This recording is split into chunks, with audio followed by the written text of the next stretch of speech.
Hello bachcho, let's read the question here. The question says that ribose sugar is present in which of the following? Option A is RNA polymerase and ATP. Option B is RNA and ATP. Option C is RNA polymerase, RNA and ATP. And option D is RNA only. तो अगर हम ध्यान से देखें, we have three basic components. RNA polymerase, we have RNA and we have ATP. तो अगर RNA को हम सबसे पहले we'll start with the easiest, that is RNA. RNA में अगर हम देखें, इसको हम expand करें तो we come to know that the full form is ribonucleic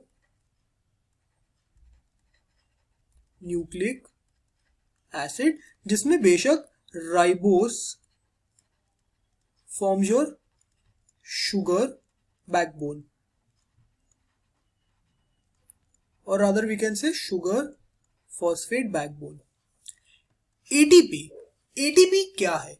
हम लोग ने क्या किया, अगर हमारे पास समझो एक राइबोस शुगर है, राइबोस शुगर पे अगर हमने एक नाइट्रोजन बेस डाल दिया तो ये बन जाएगा आपका न्यूक्लियोसाइड, करेक्ट.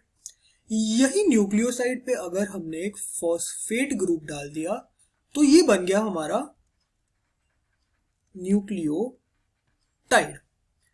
तो अगर ये राइबोस शुगर अडीनोसिन है, या if I say the ribose sugar is adenine, तो जो न्यूक्लियोटाइड बनेगा उसका नाम हो जाएगा adenosine, will be the nucleoside. And because एक फॉस्फेट ग्रुप है, हम उसको ऑल्सो बोल सकते हैं अडीनोसिन मोनोफॉस्फेट.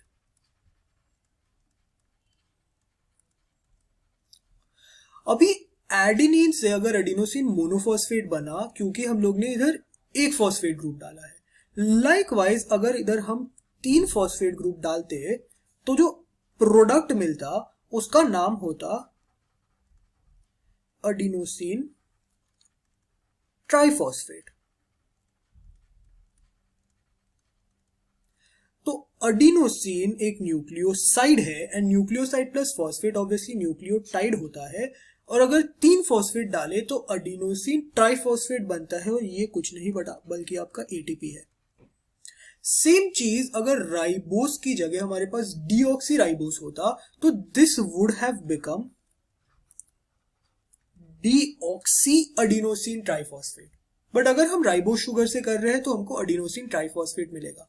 सो अगर सिर्फ एटीपी दिया है, इसका मतलब ATP also shows the presence of your ribose sugar. अभी आते हैं सबसे डिफिकल्ट पार्ट पे, that is the RNA polymerase. RNA polymerase अगर हम सिर्फ ऐसे बोलते तो ऑब्वियसली हमको लगता कि आरएनए पॉलीमरेज भी ऑब्वियसली राइबोस शुगर होना चाहिए, बिकॉज नाम में ही आरएनए लिखा है. बट एक्चुअल में this is an enzyme. Enzymes अगर हम लोग ने ध्यान से बायोकेमिस्ट्री में पढ़ा है तो we come to know that enzymes are nothing but proteins. और प्रोटीन्स में obviously ribose sugar is not present, जिसकी वजह से RNA polymerase does not show the presence of ribose sugar. तो राइबोस शुगर किन किन में होगा? RNA and ATP. So your option B stating that ribose is present in RNA and ATP is the correct answer for this particular question. अगर हम recap करें कि हम लोग ने पूरे क्वेश्चन में क्या किया है, सबसे पहले तो हम लोग ने 3 कंपोनेंट्स को सेपरेट करके इंडिविजुअल कंपोनेंट्स में देखा. तो हम लोग ने क्या देखा कि आरएनए में राइबोन्यूक्लिक एसिड उसका फुल फॉर्म है. राइबोन्यूक्लिक एसिड का ऑब्वियस मतलब है कि इसमें राइबोस शुगर प्रेजेंट है. एटीपी का हम लोग ने नेमिंग पूरा अच्छे से समझा, जिससे हमको पता चला कि एडिनोसिन ट्राइफॉस्फेट में भी जो आपका शुगर मॉलिक्यूल है दैट्स योर राइबोस शुगर. तो एटीपी में भी राइबोस शुगर दिखता है. हाउएवर आरएनए पॉलीमरेज एक एंजाइम है which is responsible for formation of RNA. इसकी वजह से उसका नाम आरएनए पॉलीमरेज है, क्योंकि ये एंजाइम है, ये एक प्रोटीन है, और प्रोटीन में ऑब्वियसली राइबोस शुगर प्रेजेंट नहीं होता है. तो इससे हमको पता चलता है कि option B that is RNA and ATP should be a correct answer for this particular question. I hope you understood this question well. Best of luck.